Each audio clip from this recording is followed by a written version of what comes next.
Hello viewers. जैसा कि मैंने आपको लास्ट वीडियो में 5 फ्रेजेस बताया था, इस वीडियो में भी 5 फ्रेजेस मैं लेकर आया हूं आपके लिए।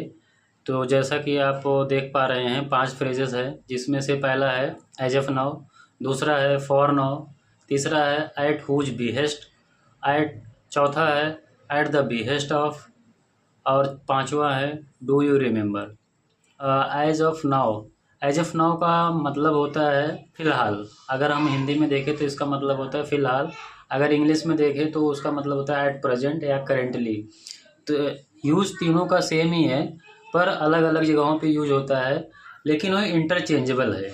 यानी कि as of now, at present, currently, तीनों अगर कहीं पर यूज कर रहे हो तो वो इंटरचेंज कर सकते हो। चलिए एग्जाम्पल के थ्रू कुछ समझते हैं, इसको और क्लियरली समझते हैं कि इसका यूज़ सेंटेंसेस में कैसे होता है। As of now dad is at home, इसका मतलब है कि फ़िलहाल पापा घर पर हैं। फ़िलहाल का मतलब है कि अभी पापा घर पे हैं। करेंटली यानी कि ये प्रेजेंट टाइम को दिखा रहा है कि अभी फ़िलहाल घर पे हैं। तो as of now dad is at home, इसका मतलब है कि फ़िलहाल पापा घर पर हैं। As of now dad is at home, इसका मतलब है फ़िलहाल पापा घर पर हैं। तो आप देखो एज ऑफ नाउ के बाद आप कॉमा लगाना ज़रूरी है। अगर कॉमा नहीं लगाएंगे तो थोड़ा से इसमें ऐसा लगेगा कि इसमें ग्रामेटिकल मिस्टेक है। तो अच्छा होगा कि आप एज ऑफ नाउ के बाद कॉमा लगाओ, कॉमा के बाद लिखिए डैड इज़ एट होम। तो ये दूसरा हमारा एग्जाम्पल है। As of now we don't have enough information to decide, इसका मतलब है फ़िलहाल हमारे पास पर्याप्त सूचना फैसला करने के लिए नहीं है। अब तीसरा एग्जाम्पल देखते हैं। As of now weather looks fine, इसका हिंदी में मतलब होता है फ़िलहाल मौसम साफ दिख रहा है। As of now weather looks fine, फ़िलहाल मौसम साफ दिख रहा है। अभी फ़िलहाल मौसम साफ दिख रहा है या मौसम साफ है, दोनों सेंटेंस का हिंदी का जो सेंटेंस है दोनों के लिए एक ही इंग्लिश होगा। As of now weather looks fine, weather यानी कि मौसम अच्छा दिख रहा है या अच्छा है। चौथा एग्जाम्पल देखते हैं। फिलहाल सब कुछ नियंत्रण में लग रहा है या सब कुछ नियंत्रण में है। फिलहाल सब कुछ नियंत्रण में है या फिलहाल सब कुछ नियंत्रण में लग रहा है। ये दोनों हिंदी का जो सेंटेंस है दोनों सेंटेंस के लिए एक ही इंग्लिश होगा। As of now everything seems under control. अब अगला फ्रेज की तरफ बढ़ते हैं। ये हमारा आज का पहला फ्रेज था। अब दूसरा फ्रेज है फॉर नाउ। आज का हमारा दूसरा फ्रेज है फॉर नाउ, जिसका हिंदी में मतलब होता है अभी के लिए। तो हमारा पहला एग्जाम्पल है you can use my laptop for now, अभी के लिए, फ़िलहाल अभी के लिए आप मेरा लैपटॉप यूज कर सकते हो। तो यहाँ पे आप फॉर नाउ, लेकिन यहाँ पे कॉमा वगैरह नहीं लगेगा, यहाँ पे डायरेक्ट सेंटेंस के साथ में ऐड किया जाएगा। तो हमारा पहला एग्जांपल है you can use my laptop for now, अभी के लिए आप मेरा लैपटॉप यूज कर सकते हो। आइए दूसरा एग्जांपल देखते हैं। हमारा दूसरा एग्जांपल है the meeting is postponed for now, जिसका हिंदी में मतलब होता है मीटिंग अभी के लिए स्थगित है। तो यहाँ पे आप देखो फॉर नाउ लास्ट में लगा है। The meeting is postponed for now, अभी के लिए मीटिंग पोस्टपोन्ड यानी स्थगित है। पोस्टपोन्ड मतलब होता है स्थगित, मीटिंग का मतलब मीटिंग। तो the meeting is postponed for now. तो इस तरह से आप दूसरा एग्जाम्पल और तीसरा एग्जाम्पल के माध्यम से हम इसको और बेहतर ढंग से समझते हैं कि फॉर नाउ होपफुली आपको समझ में आ गया रहेगा, लेकिन फिर भी आपके समझने के लिए एक एग्जाम्पल और दे देता हूँ। Hiring has been paused for now, भर्ती अभी के लिए रोक दी गई है। तो इसको अगर देखेंगे तो ये पैसिव वॉइस है, और ये पैसिव वॉइस है प्रेजेंट का परफेक्ट का, प्रेजेंट परफेक्ट का पैसिव वॉइस है।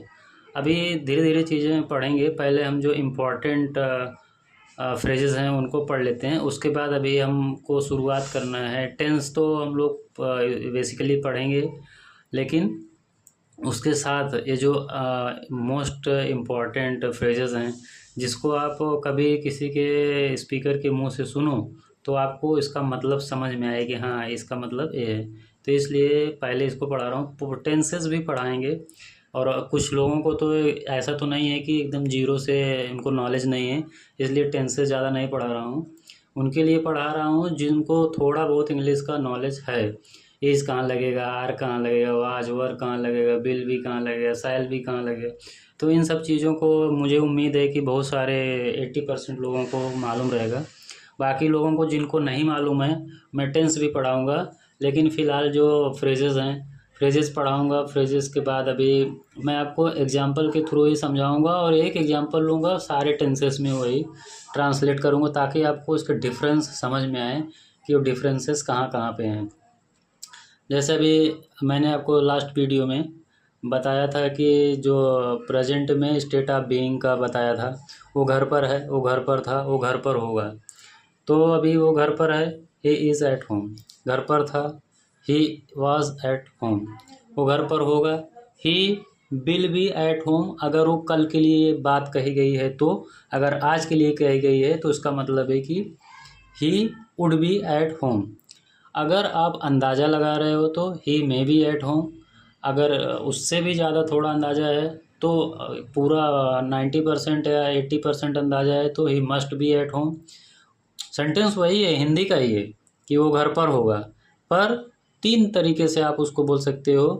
फ्यूचर का है तो विल भी लगाएंगे, वो छोड़ दीजिए। दूसरा, अगर वो प्रेजेंट में है तो उसके लिए 3 तरह से बोल सकते हो। He would be at home, he may be at home, he might be at home. और अगर पूरा भरोसा है कि वो घर पर होगा तो he must be at home. तो मस्ट का भी यूज कर सकते हो, मे बी, माइट बी और मस्ट बी, और इसके साथ में वुड बी, यानी कि टोटल 4 तरीके से। लेकिन जब कंफर्म 100% से थोड़ा नीचे हो तो आप मस्ट बी का यूज कर सकते हैं। तो ये हो गया। अभी इसके बाद अभी मैं आपको प्रेजेंट में बताऊंगा कि किस तरह से स्टेट ऑफ बीइंग के बाद स्टेट ऑफ एक्शन कैसा होता है, स्टेट ऑफ पोजीशन क्या होता है। अभी आप स्टेट ऑफ पोजीशन में आप देखे रहेंगे, इसके पहले वाला जो एग्जांपल था एज ऑफ नाउ, उसमें मैंने आपको बताया था we don't have enough information to decide.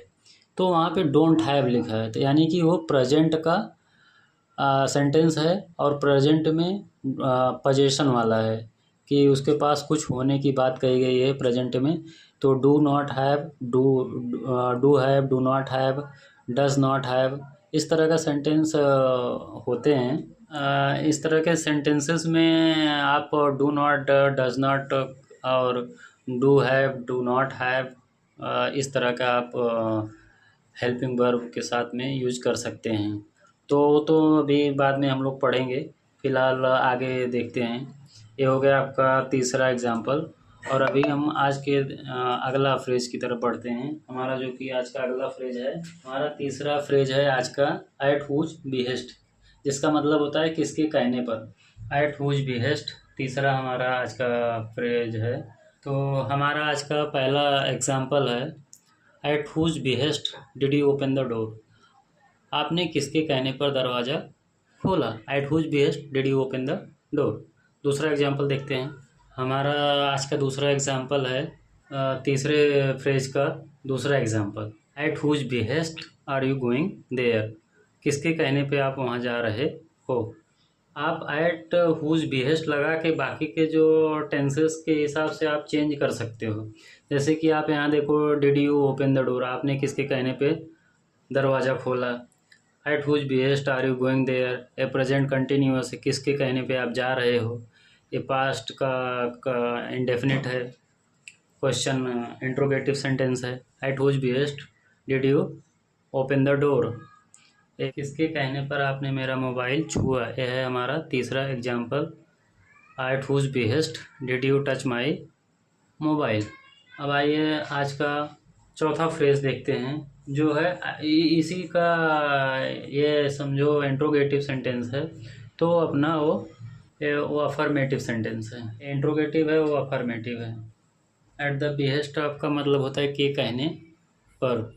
आइए इसको एग्जाम्पल के माध्यम से और बेहतर ढंग से समझते हैं। पहला एग्जाम्पल है, eight the behest of my brother I have come here. मैं अपने भाई के कहने पर यहाँ आया हूँ। ये हमारा पहला एग्जाम्पल है। दूसरा एग्जाम्पल देखते हैं, eight the behest of my mother I am having food. अपने मम्मी के कहने पर या माता जी के कहने पर मैं खाना खा रहा हूँ। मैं अपनी माँ के कहने पर खाना खा रहा हूँ। Eight the behest of my mother I am having lunch. I am having food, sorry, eight the behest of my mother I am having food.